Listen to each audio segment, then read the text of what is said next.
And everybody used to call me Faith. I mean, people like to call you Dr. Harding and so, but I think it loses some of the bridging that I like, because I like us to feel free to be together and so on.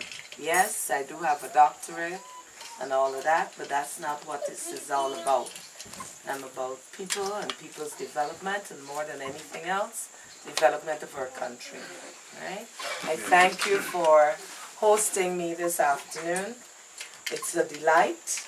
I haven't been in this area since 1977, so it's been a long, long time. I didn't come this far, but I came into Dora and so on, where we have the school, because I was training the nursery school teachers in that time to operate nursery school. So it's been a long time, and as I said, I've never been in this far. So I'm very happy that you invited me, so I can see. This is how I get to see our country.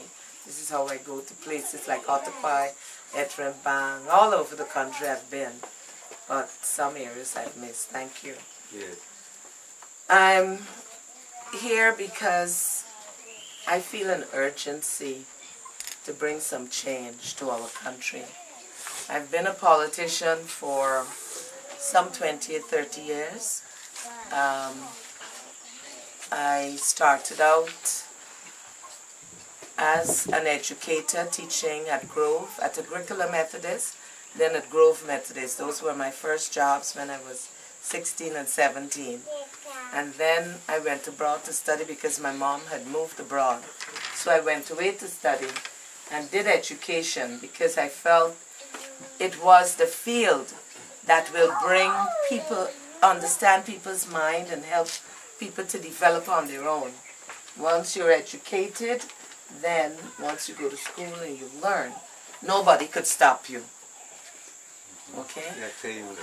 And in 1976, when our government said that it was going to give free education to all the people from nursery to university, I was still studying, but I left my studies and came home because everybody was excited about what Guyana wanted to do. It was the only country at the time that was going to give free education to all its people from nursery to university. And I felt very proud of my country. Everybody wants to feel proud of their country. And that was my moment. So I came home, did the nursery education program. I grew up in Albertown. And, well, I was born in Albertown, and most of my teenage years were spent in a place called West Randveld, Russian. So I wasn't rich, and I felt rich, but we were poor. My dad died when I was 9 years of age, and my mother had 7 of us, and she had never worked before, but went out to work.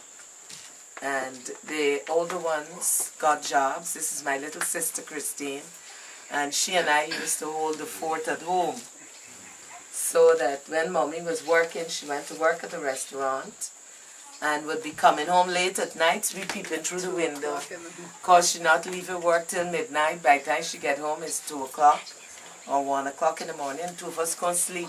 So we used to be peeping through the window to see when she's coming home. We were so afraid to go to sleep. And we still had to wake up. The weekends, I had to be washing her school clothes and ironing on my own. So we came up under very modest circumstances. But we were very decent. My mother was an honest person, my dad, everybody. We lived honestly, and she taught us how to be decent, trustworthy, and kind, and to give to people. When I was in primary school, my mom showed me how to help people. I used to go out at Christmas time. The Red Cross used to give my mom stuff, and we used to go and share out. And then during the week, my mom used to cook meals for poor people, poorer than us.